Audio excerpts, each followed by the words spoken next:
સરસ શબ્દો છે અર્થપૂર્ણ. हमारा निर्वाण पंथ है न्यारा.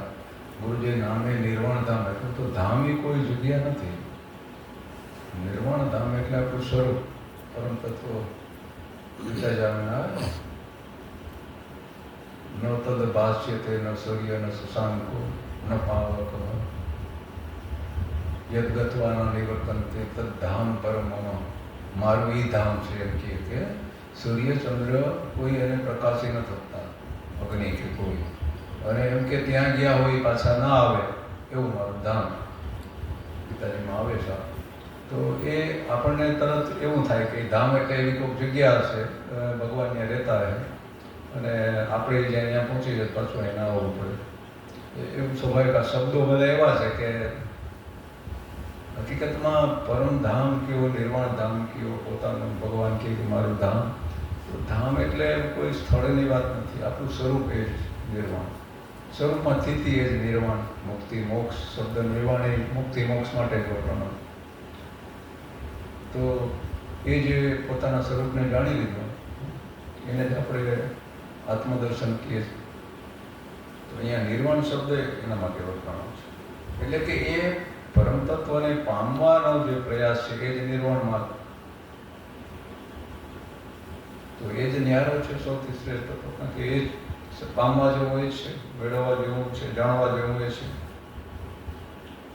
ચલે કોઈ સાધુ પથિક એને બધું સાધુ જ નથી ચાલે ને, બધા તો નથી ચાલી શકતા.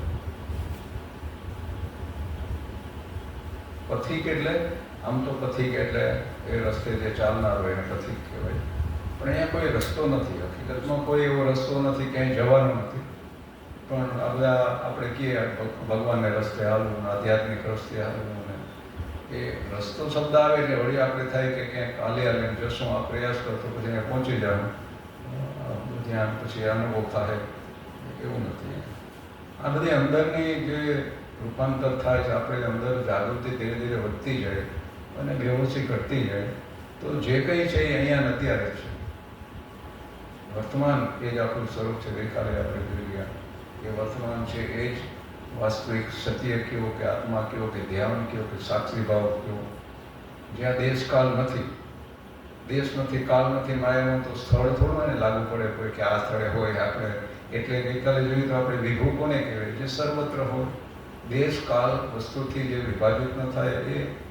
તો એનું એવું તો ન હોય કે અમુક જગ્યાએ હોય ને અમુક જગ્યાએ ન હોય, અમુક સમયે હોય ને અમુક સમયે ન હોય, અમુક વસ્તુમાં હોય અમુકમાં ન હોય, એવું ન હોય. એટલે પાંખવીના ઉડવું આકાશે શૂન્યમાં કરવા પસારા. હવે આ બધા અવળવાણી છે આ બધી. પાંખવીના ઉડવું કેમ ઉડવું? પાંખવીને તો ઉડાય જ નહીં. આપણે સીધી વાત આવે કે મગજ કામ ન કરતો કે. તો પાંખવીના ઉડવું એટલે પ્રયાસ હોય. એક શંકરનું ભજન આવતું નથી, પાંગડી થતા હું તો પર્વત ચડી. પગ ભાંગી ગયા, પાંગડી થઈ, પર્વત કેમ ચડી? થોડાક શબ્દો ઘણીવાર રહસ્ય હોય એમાં થોડું બધા અનુભવ હોય તો હું જાય નહીં તો ઘણીવાર શબ્દોમાં જ અટવાઈ જાય માણસો. બેરી ખાતા મેં તો સુણ્યા બ્રહ્મના, તો બધા શબ્દો એવા છે. દર્શન ખાતા થઈ ગઈ હું આંધળી. તો દર્શન થતા આંધળી એટલે દ્રશ્ય જગત ગયું, માયા ગઈ. આંધળી એટલે કંઈ આખું જાતું નથી. ખરું દર્શન જ્યારે થાય ત્યારે આ આંધળું એટલે હવે એને માટે દ્રશ્ય શૂન્યતાનો અનુભવ છે. વિજ્ઞાન શંકરાચાર્યજી કહે છે કે જ્ઞાનમ દ્રશ્ય યોગ ભાવ. જે દ્રષ્ટા દર્શન દ્રશ્ય ત્રિપુટીથી થતું હોય એ બધું વ્યવહારિક જ્ઞાન હોય. જગતમાં જે કંઈ જ્ઞાન છે એનો દ્રષ્ટા હોય, સામે કંઈક વસ્તુ જોવાની હોય અને એનું દર્શન હોય, જોવાની પ્રક્રિયા. એમ આ વ્યવહારિક જગતનું બધું જ્ઞાન છે એને જ્ઞાન કીધું છે વેદાંતે. અને વિજ્ઞાનમ છે દ્રશ્ય શૂન્યતા. વિજ્ઞાન છે વિશેષ સ્વરૂપમાં સ્થિતિ, ત્યાં દ્રશ્ય નથી રહેતું. તો દ્રશ્ય શૂન્યતા એટલે દ્રશ્ય ન રહેવું. દ્રશ્ય ન રહે તો દ્રષ્ટા ન રહે, દર્શન ન રહે, ત્રિપુટી જ ન રહે, ખાલી હોવું માત્ર, અસ્તિત્વ. તો એવી રીતે અહીંયા પાંખવીના ઉડવું એટલે જ પ્રયાસ છોડો, કરતા પણ છોડો. ધીરે ધીરે ધીરે પ્રયાસ છૂટતા જાય એમ આપણે સ્થિર થતા જઈએ. આપણા પ્રયાસ જ બધા આપણને અસ્થિર કરે છે. પ્રયાસ છોડી દઈએ તો એટલે જ્યાં છે ત્યાં સ્થિર થઈ જાય. એમાં તો સ્થિર થાય ત્યારે જ મનથી, પહેલાં તો મનની સ્થિરતા આવે ત્યારે એ સ્થિરતામાં જ આપણા સ્વરૂપની જે વાસ્તવિક સ્થિરતા છે, જે નિત્ય સ્થિર છે, અચલ છે, એનો અનુભવ થાય. મન તો જો સ્થિર થાય પાછો સ્થિર થઈ જાય, એ કંઈ કાયમ સ્થિર નથી. પણ અભ્યાસથી એકવાર એ સ્થિરતા જ્યારે વચ્ચે વચ્ચે આવતી જાય ત્યારે, એટલે હકીકતમાં તો સ્થિરતા એટલે ત્યાં આપણે થોડું સ્વરૂપનો બોધ થતો જતો હોય. કારણ કે મનને એવું કીધું કે એ ચંચલ છે, એ માયા છે, પ્રકૃતિ છે, એટલે મન કોઈ દી સ્થિર હોય નહીં. પણ આપણે ઘણીવાર શબ્દો એવા વાપરીએ કે મન શાંત થઈ ગયું. શાંત થવું અને મન એ બે વિરોધાભાસી શબ્દો છે. અશાંતિ એ જ મન છે અને શાંત થવું એ હકીકતમાં આપણું સ્વરૂપ છે. પણ ત્યાં દેહ ગળી જાય, મનની વૃત્તિને શાંત થઈ જાય ત્યારે એ શાંતિ દરમિયાન આપણે આપણા વાસ્તવિક સ્વરૂપનો અનુભવ થાય. અને ત્યારે સમજાય કે આ જે સ્થિરતા છે એ નિત્ય છે, એ આપણું સ્વરૂપ છે. આ બધું અસ્થિર થયા કરતું હોય, માયા પ્રકૃતિ તો કોઈ દી સ્થિર ન હોય ને, એનો સ્વભાવ જ છે પરિવર્તન પામવું, ક્રિયાશીલ, સતત બદલતું રહેવું એનો સ્વભાવ છે. એટલે એમાં આપણે એવી ન અપેક્ષા રાખીએ. પણ એક રીતે મનનું સ્થિર થવું એટલે ત્યારે આપણે જાગૃત હોવું. આપણે જાગૃત હોય ને ત્યારે મન રહેતું નથી. એટલે આપણે એમ થાય ઘડી મન સ્થિર થઈ ગયું. કારણ કે હોશમાં આવીએ ત્યારે મન જ નથી. જેવા આપણે પાછા ભૂલી જાય, વિસ્મરણ થઈ જાય એટલે વળી પાછા મન એટલે શું, આપણે બધી કલ્પનાઓ કરવા માંડીએ, યાદો કરવા માંડીએ, વળી પાછા એમાં થઈ જાય. તો એ કલ્પના અને યાદો એ જ મન છે, વર્તમાન છે, એ આપણું સ્વરૂપ છે. એને આપણે એમ કહીએ કે મન શાંત થઈ ગયું. હકીકતમાં તો એ એક સ્થિતિ છે આપણી સ્વરૂપની. એ શરૂમાં સમજાતો હોય ને, આપણે ઝલક તો મળતી હોય, વચ્ચે વચ્ચે એવી ગેપ આવે કે આપણે કોઈ વિચારે ને આપણે એમ જાગૃત હોય, કોઈ વિચાર ન હોય. તો એ સમય છે ને, એ આપણે એ જ મધ્ય ભાગ, એ ધ્યાન, એ જાગૃતિ. પછી ધીરે ધીરે સમજાય, પછી જેમ સમજાતો જાય ને આપણી સ્થિતિ બનતી જાય, સ્થિરતા આવતી જાય, એમ એ જે સ્થિરતાનો ગાળો વધતો જાય. પાછો વચ્ચે વચ્ચે વિક્ષેપ આવી જાય તો શરૂમાં તો ઘડીક થઈ રહી અને વળી પાછા વિચારમાં ચડે છે, પછી બીજું કંઈક આવે છે, ત્રીજું આવી જાય. તો એ પણ એક થોડીક જો એ ઝલક મળી જાય વચ્ચેની ગેપનું સમજાઈ જાય તો એ ધીરે ધીરે અહીંયા સ્થિતિ બનતી જાય અને ધીરે ધીરે એ ગાળો વધતો જાય, પેલો વિક્ષેપનો ગાળો ઘટતો જાય. એમ ધીરે ધીરે સ્થિતિ બનતી જતી હોય. તો એ જે મધ્ય છે એ જ શૂન્ય છે. પાંખ વિના હું શૂન્યમાં કરવા સારા. શૂન્ય બુદ્ધે એને શૂન્ય જ કીધું ને, કારણ કે ક્યાં ક્યાંય નામ રૂપ રહેતું નથી. એને મૌન એ કીધું, શૂન્ય એ કીધું. તો એ શૂન્ય આ છે.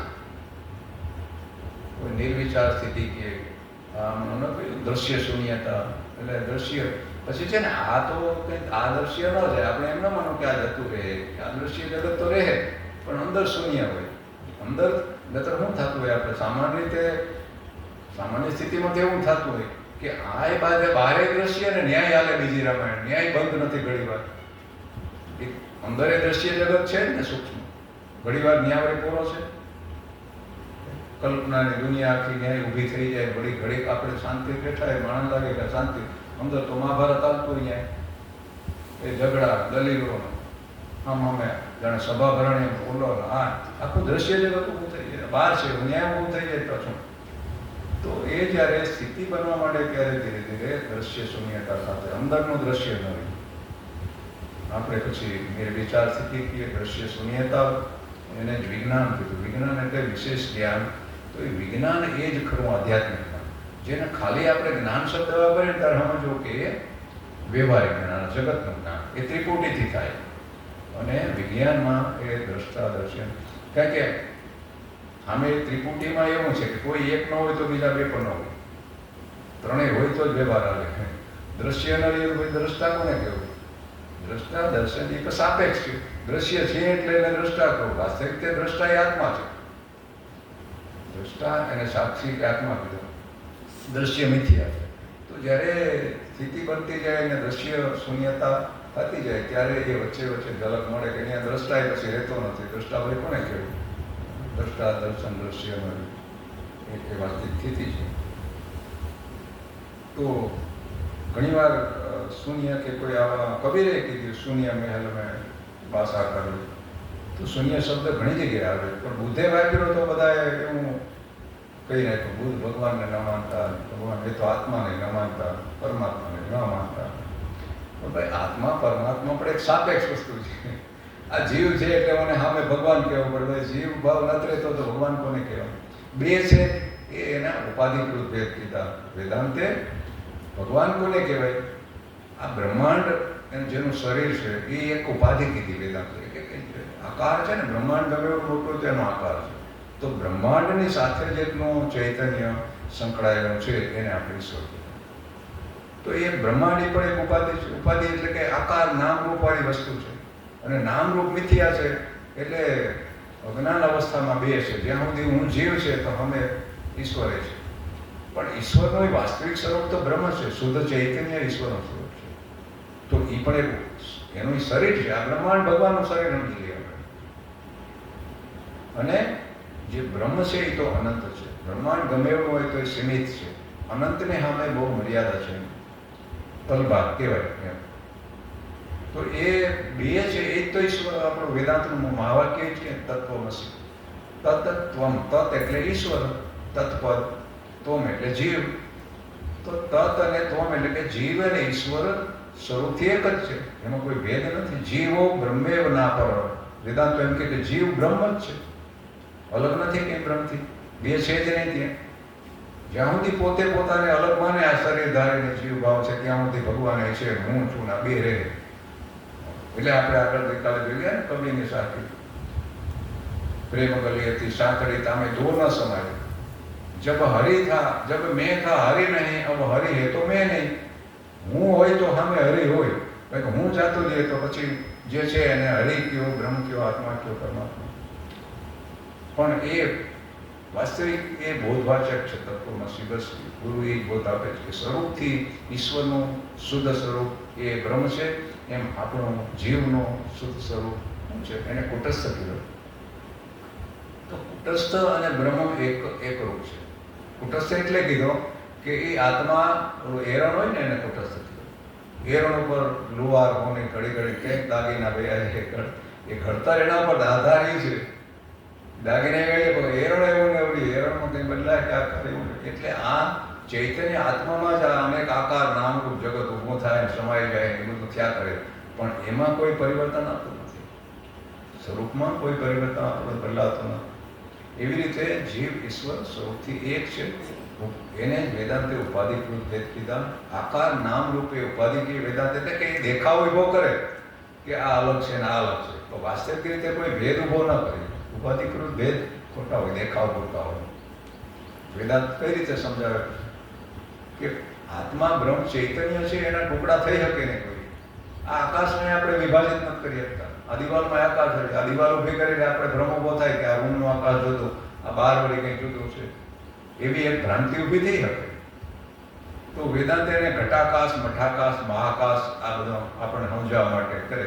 ક્યાંય ઘડા અને પીડા હોય તો બે ઘડા પીડા તો આપણે એમ થાય કે આ ઘડાની અંદર આકાશ જુદું છે ને આ ઘડાને આકાશ જુદું છે. હવે હકીકતમાં તો આકાશ જુદું થતું જ નથી, પણ ઘડાના આકારને લીધે ભ્રમ ઉભો થાય કે આની અંદર આકાશ જુદું, આની અંદર આકાશ જુદું. એટલે આપણે જીવને ઘટાકાશ કીધું. એક ઘડો હોય ને આપણો જાણે અંદર આત્મા જુદો, એમ ઈશ્વર એટલે આ મઠાકાશ આવી મોટી, અને આપણું નાનું શરીર જે પિંડ છે આ બ્રહ્માંડ છે. તો પિંડ એ સો બ્રહ્માંડ એમ કે પિંડમાં બ્રહ્માંડમાં સ્વરૂપથી બધા તત્વોથી તો કોઈ ફેર જ નથી. અને ઘડો પણ વાસ્તવિક રીતે ઘડાની અંદર, ઘડાની બહાર, ઘડાની આરપાર આકાશ તો છે. આકાશને કંઈ ટુકડા ન કર્યા કરતા. તો જીવને ઘટાકાશ કીધું. આપણું ચૈતન્ય જેટલું આ શરીર સંકળાયેલું છે ને ચૈતન્ય, એને જીવ કીધું. અને આ બ્રહ્માંડ એટલે આ મોટું મકાન હોય જ્યારે હોલ, તો એ એટલું એની અંદર જે ચૈતન્ય છે એને આપણે ઈશ્વર કીધા. પણ વેદાંત કહે કે એ મહાકાશ એટલે અનંત પછી બહાર. એમ આ બ્રહ્માંડથી પણ અનંત છે. બ્રહ્માંડનો છેડો હોય એટલે પણ આ ચૈતન્ય બ્રહ્મ આત્માનો કોઈ છેડો નથી. એટલે એને અનાદિ અનંત કીધું. તો એવી રીતે કીધું કે ભાઈ આ આપણે એવો ભ્રમ ઉભો થાય, અનેક ઘડા હોય તેમ થાય કે અલગ અલગ બધા, પાછો આ અલગ, પછી બહારનું અલગ. પણ એ એવું નથી. બહારનું મહાકાશ છે, ઘટાકાશ છે, મઠાકાશ એટલે આ હોલની અંદરનું, એ બધાની અંદર આકાશ વિભાજિત ક્યાંય નથી. અને ઘડો થઈ ગયો તૂટી જવાનો છે. આકાશ તરીએ ઘડો હોય તો એ આકાશ થશે, પણ આ તો ઓલો એને ઉપાધિ કાઢી નાખીએ તો આકાશ રહીએ આપણે સમજાવે. તો એવી રીતે કોઈ ભેદ નથી. આત્મા ચૈતન્યમાં કોઈ ભેદ કોઈથી હોય જ નહીં. ત્યાં બે છે નહીં, ટુકડા એના ન થાય. આકાશ એટલે આપણે આકાશને રખાયું. એનો અલૌકિક વસ્તુનો કોઈ લૌકિક ઉદાહરણ તો આપી શકાય. હું ઉદાહરણ આપું એને એની હારે રખાયું કોઈ વસ્તુ જગતમાં નથી. પણ એને કંઈક પણ નજીક સમજાવીએ કઈ ઉદાહરણ આપીએ એવું આકાશ. પણ આકાશ એ એક મહાભૂત છે. પણ વ્યવહારિક રીતે એ સમજવા માટે ઉપયોગી થાય. આકાશ ગમે એવું હોય તો આપણે એમ થાય કે ખાલી છે તો ખાલી નથી. એ પંચમહાભૂત છે આકાશ. એમાંથી વાયુ, અગ્નિ, જળ, પૃથ્વી એ બધા ઉત્પન્ન થયા. એટલે એ આકાશની અંદર આ બધા રહેલા છે અને આકાશમાંથી ઉત્પન્ન થયા. એટલે આકાશને આ બધા ઉત્પન્ન થયા ને એ બધું એક છે, એમાં ભેદ નથી. પણ આપણે આ એમાં એ ખાલી છે, એ ખાલી નથી. એને અંગ્રેજીમાં લોકો ઇથર કે આકાશ ઇથર એક તત્વ છે એવું, એમાં એક સૂક્ષ્મ પરમાણુ હોય. તો એમ આ ભેદ કોઈ નથી આત્મા પરમાણુમાં બ્રહ્મ. એ પણ આવી રીતે એક જ્યાં દેહભાવ છે, હું આને માનીએ તો આપણે કે ભગવાન, હું એનો ભક્ત અને હું એનું ભજન કરું ને દ્વૈતીય, જ્યાં સુધી હું રહે ત્યાં સુધી ભગવાન રહે, બે રહે ત્યાં. કાં તો જ્ઞાનની રીતે તું ને છોડો, હું જ સર્વસ્વ આત્મા અહમ બ્રહ્માસ્મિ, એ રસ્તો અપનાવો. કાં તો ભગવાન જ સર્વસ્વ, હું કંઈ નથી, પોતાનું કોઈ નાખો હું પણ, પોતે અલગ છે, પોતે શ્રેય છે, હું જુદો છું, અસ્તિત્વથી એ ભાવ ગાળવો પડે. એ જ અહંકાર છે, એ કાઢી નાખો. શરણાગતિ, બધું સર્વસ્વ એ છે. એટલે સર્વસ્વમાં આપણે આવી ગયા તો આપણે ક્યાં અલગ રહીએ? અલગ પોતાને આવડો આકાર માનીને અને માની લીધો કે હું અલગ આ બધાથી છું, એ મર્યાદા આપણે ઊભી કરી અને આપણે મર્યાદિત થઈ ગયા. એ બંધનનું દુઃખનું કારણ જ આ છે. આ જીવ ભાવ કયો, દેહ ભાવ કયો, અહંકાર.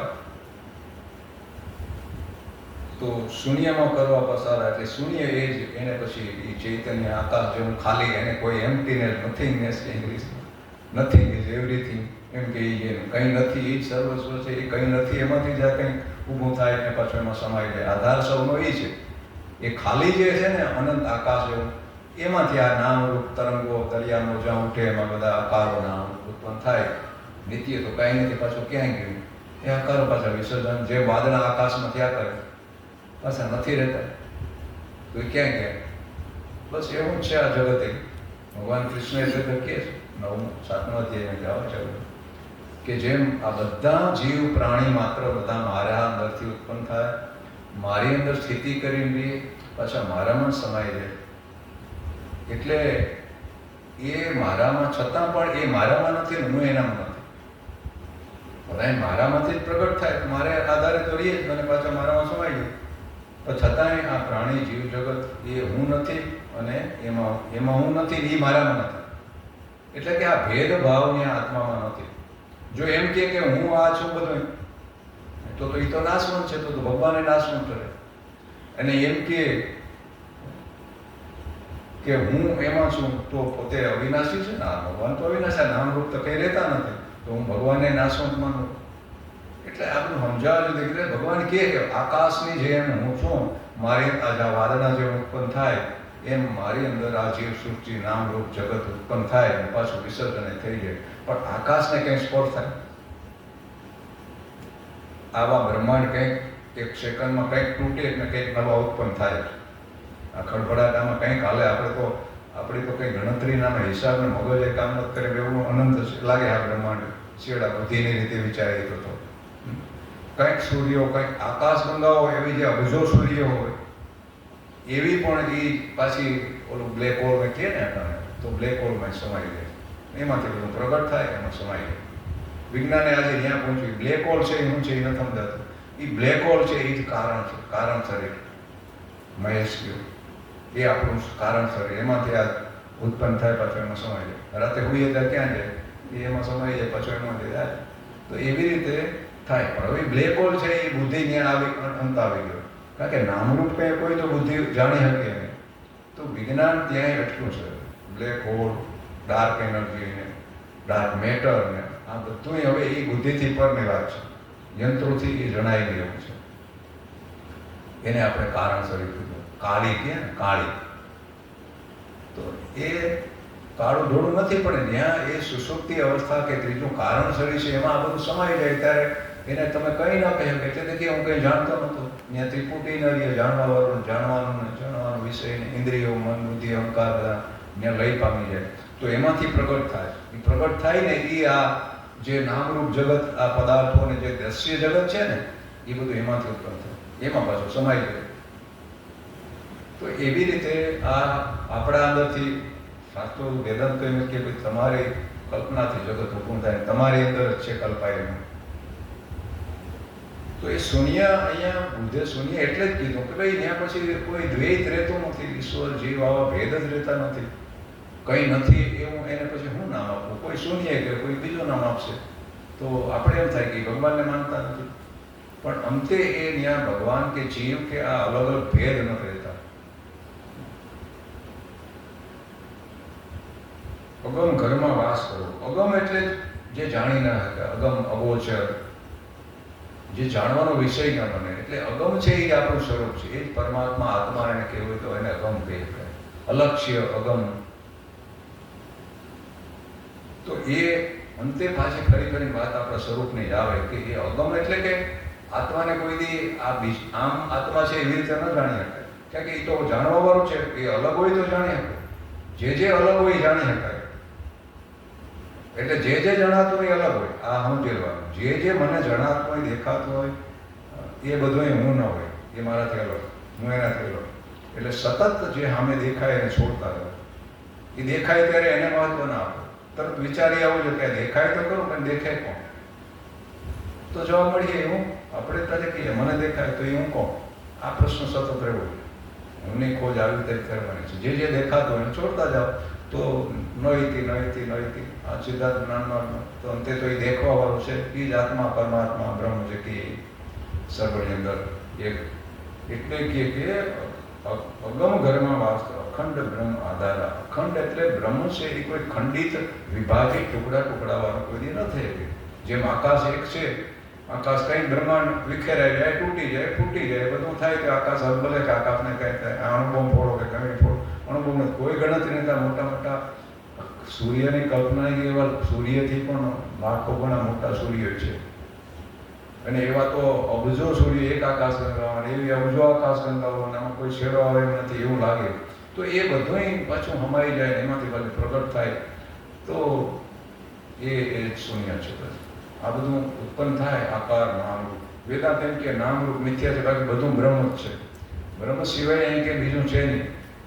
આપણે આકારને ખાલી આકાર હમ જોઈએ એટલે આપણે અલગ અલગ લાગે. તો આકાર એટલું મિથ્યા છે. આને માઇક કહીએ તો એક આકાર થયો ને, આવો આકાર થઈ ગયો. પછી એને નામ કંઈક આપીએ, માઇક થયો, આ દેખાવો આવો થયો, એ નામ અને રૂપ. હવે નામરૂપ એટલું કાઢી નાખો તો આ એ બ્રહ્મરૂપ છે, આ બધું બ્રહ્મરૂપ છે. અહીંયા એ છે, આ એ છે, આ એ છે, બધું એક જ છે, અલગ છે જ નહીં કોઈ. તો એ જ અદ્વૈત છે કે બ્રહ્મ સત્ય. સત્ય એટલે નીતિ એ છે. આ દેખાવ તો આપણે હવે ઇન્દ્રિય હરફ જેવું છે, આ દેખાવો પાછી જાગીને જોવું જગત દિશે ને એના જેવા. તો એ વાસ્તવિક ઊભું થયું એને જ મિથ્યા માયા શબ્દ વાપર્યો. દેખાય નામરૂપી માયા. માયા સ્થિત દરેક વસ્તુમાં અસ્થિ ભાતિ પ્રિય એ સત્યાંશ છે. એટલે કે અસ્થિ એટલે એનો હોવું, વાસુ એટલે ચૈતન્ય, અને પ્રિય એટલે આનંદરૂપ. તો સતચિત આનંદ એ દરેકમાં સચ્ચિદ આનંદ છે, એનું જ આ રૂપ છે. પણ સચ્ચિદ આનંદ એનું જે રૂપ છે એ હિસ્સો આપણે જોઈ ન શકતા, દેખાતો નથી. એટલે આપણે તો આટલાને જ માનીએ છીએ કે આ સાચું. આ એનો ઓલો બરફનો પહાડ દરિયામાં તપતો હોય ને તો એનું ટપકું ખાલી હોય એટલું બહાર, બાકી 9 ભાગ અંદર, 1 ભાગ જ બહાર હોય. એમ એ અંદર સૂક્ષ્મ જગત મોટું છે, પણ આપણે તો બહારનો જે ટપકું દેખાય એટલાને જોઈએ કે આટલાને આકારને જોઈએ કે આપણે ઇન્દ્રિયો, મન, બુદ્ધિ આ બધાની મર્યાદા છે જાણવાની. સૂક્ષ્મને આપણે ન જાણી શકતા, અહીંયા છે પણ એ ન જાણી શકતા. એટલે આપણે થાય કાંઈ કંઈ નથી. હકીકતમાં એ જે છે એ આ છે, આમાંથી જ બધું ઉત્પન્ન થાય, એમાં હમાઈ જાય. તો અખંડ બ્રહ્મ એ જ છે. અખંડ બ્રહ્મ આધાર એટલે સર્વનો આધાર. જગત આપણે કહીએ પણ એને આધાર એટલે એમાંથી આ વાદળના જેમ આકાશનો છે, આકાશ એનો આધાર કહેવાય. એમ બ્રહ્મ છે, આત્મા પરમાત્મા ચૈતન્ય એ આધાર છે. એમાં જ આ નામરૂપ જગત એમાં કલ્પાયેલું છે.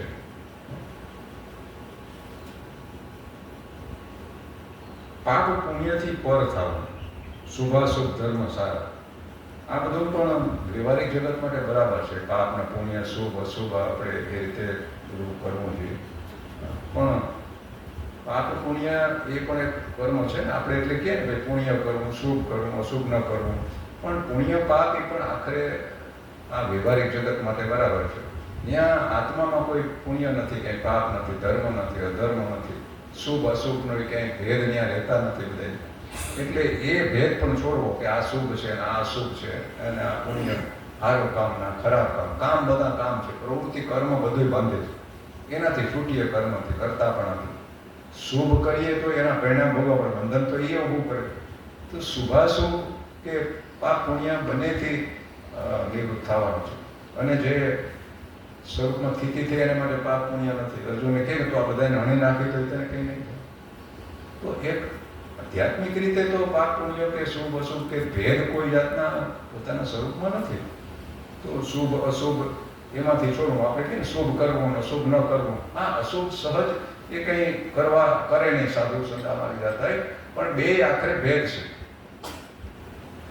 એ શુદ્ધ સ્વરૂપમાં એ કંઈ પણ છે નહીં. વર્ણાશ્રમથી વિરમવું એટલે બધા આપણે આ ભેદ, આ રસ્તે હાલતા હોય ને આ બધું છોડવું પડે. અમારો વર્ણાહાર, અમારો આશ્રમ, એ વ્યવહારમાં બરાબર છે. અહીંયા વરણ કંઈ ભેદ બધા નીકળી જવા જોઈએ. એ દેહની રીતે છે. અમુક એમાં જન્મ થયો એટલે આપણે બ્રાહ્મણ, ક્ષત્રિય, વૈશ્ય, શુદ્ર ના બધા એ ભેદ તો ન કરવા જોઈએ. ત્યારે નાની નાની વસ્તુઓ બધા ભેદ આપણે અવરોધ કરે. આશ્રમ એટલે બ્રહ્મચર્ય આશ્રમ, પુરુષાશ્રમ, વાનપ્રસ્થાશ્રમ, સંન્યાસ આશ્રમ, એમ આપણી ભારતીય પરંપરામાં જીવનનું આ રીતે જીવવું એવી એક આપણી પરંપરા હતી કે માણસનું લક્ષ્ય તો સંન્યાસ એટલે મોક્ષમય અંતિમ તો એ છે. એટલે બ્રહ્મચર્ય આશ્રમનો અભ્યાસ આ બધું કરવાનું, જ્ઞાન મેળવવું, ગુરુ પાસે જઈને જીવનનું આધ્યાત્મિક જ્ઞાન, વ્યવહારિક જ્ઞાન બધું ગુરુકુળમાં આપતા. અને લક્ષ્ય તો આખરે એ છે. એટલે કોઈને ગ્રહસ્થાશ્રમમાં જવું હોય તો આ ગુરુને આજ્ઞા લઈને જતા, સમજાવી તો દેતા કે ભાઈ વાસ્તવિક રીતે આ જીવનનું લક્ષ્ય આવી છે, ભૂલાવવું ન જોઈએ. ગૃહસ્થાશ્રમમાં કંઈ જિજ્ઞાસા હોય જતા તો એને જ્ઞાન સહિત જતા કે અહીંયા અટકી ન જાય, ફસાઈ ન જાય પાછા. અને અનુભવ થઈ જતો કે શાસ્ત્રોએ તો કીધું કે ભાઈ એમાં ક્યાંય બહુ સાર નથી, જેને આપણે સુખ મેળવવું ત્યાં ક્યાંય મળે એમ નથી. અને વાસ્તવિક એ થોડો ગૃહસ્થાનો અનુભવ લઈ લે તો આપણે એ સમાધાન થઈ જાય. અને મનમાં એવો ભાવ હોય કે અનુભવ કરવો તો થઈ જાય. તો એ સમજાઈ જાય કે શાસ્ત્રોમાં પુરુષો કહી ગયા એ છે. અહીંયા આસક્તિ એમાંય થઈ જાય તો વિધન થઈ જાય, બંધાઈ જાય. એટલે કીધું કે એ અનુભવ લઈ લ્યો અને પછી એ 25 વર્ષનો એ ગાળો અંદાજે આપણે 16 છે 4 ભાગ કર્યા હતા, 50 વર્ષ થાય એટલે એ માણસને પાછું જો સાવધાન હોય તો સમજાઈ જાય કે આ મારું લક્ષ્ય તો ઓલું છે, છૂટી ન જાય. 50 વર્ષે નિવૃત્ત થઈ જતા. પોતાના સંતાન જે કંઈ થયા હોય તો આપી દેતા. રાજાઓ દત્તક લઈને સંતાનને દત્તક લઈને રાજાઓ પીને વહ્યા જતા. રાજાઓ પણ વહ્યા જતા. એ ખબર હતી કે આ રાજપાટ વૈભવ આ કંઈ લક્ષ્ય નથી. અને આમાં પાછું એ અનુભવ એ કરી લીધો, જ્ઞાન તો મેળવ્યું હોય ગુરુ પાસે બ્રહ્મચર્ય આશ્રમમાં. અને અહીંયા રાજપણું અને હોદા સત્તા ભોગવીને અનુભવી થઈ ગયો તો એ પણ એમાંથી નિવૃત્તિની વિચાર કરતા. એટલે પછી વૃક્ષાધારણ જ્ઞાન જે કંઈ સંસ્કારો આપીડે ભોગના તો એને માટે અરણ્યમાં જઈને સાધન ભજન કરતા અને અંતઃકરણની બાજુ શુદ્ધિ કરીને અંતિમ 25 વર્ષે તો સંન્યાસ અવસ્થા કીધી. સંન્યાસ એટલે સ્વરૂપમાં સ્થિતિ. સંન્યાસ ખાલી કપડાં બદલવાની વાત નથી. વાસ્તવિક સંન્યાસ એટલે એને તમે આત્મ દર્શન કયો કે મોક્ષ કયો કે મુક્તિ કયો એ છે. આ તો બાહ્ય છે, એક આપણી પરંપરા છે અને આપણને યાદ દેવડાવે એટલે આ લુગડા નામ તેને એનો રંગના નામ તેને એની પાછળનો હેતુ છે. પણ આપણે એમ માની લઈએ કે આપણે ઘર મૂકી દીધું અને કપડાં બદલાવીને એટલે ત્યાગી દીધું એવું નથી. ત્યાગ ક્યારે સમજાય? પોતાના સ્વરૂપનો બોધ થાય ત્યારે સમજાય કે ત્યાગ જેવું જ કંઈ નથી. હું ત્યાગ કાંઈ બીજું જ કંઈ નથી, બધું છે એ પણ મિથ્યા કલ્પના છે. સમજાઈ જવું એ વાસ્તવિક ત્યાગ. બાકી તો ત્યાગ થતો નતા. કોઈ વસ્તુ તો નથી મૂકીને ભાગી જાય. ન્યાય જાય તો ન્યાય જગત છે, ન્યાય સંસાર જ્યાં જવાને બધે સંસારમાં જ છીએ આપણે. અને અંદર સંસ્કાર કરીને અજ્ઞાન છે ત્યાં બધા ન્યાય બેઠા બેઠા તો ચિંતા ના જ આવશે. ગયા હોય ક્યાંક તો એ ઘર ને પરિવાર ને પાછું એ અંદરથી તો જાતો ન હોય. પણ તો સંન્યાસ વાસ્તવિક પોતાના આત્મદર્શન કરવું એ લક્ષ્ય એ જ સંન્યાસ. સંન્યાસ એટલે ત્યાગ.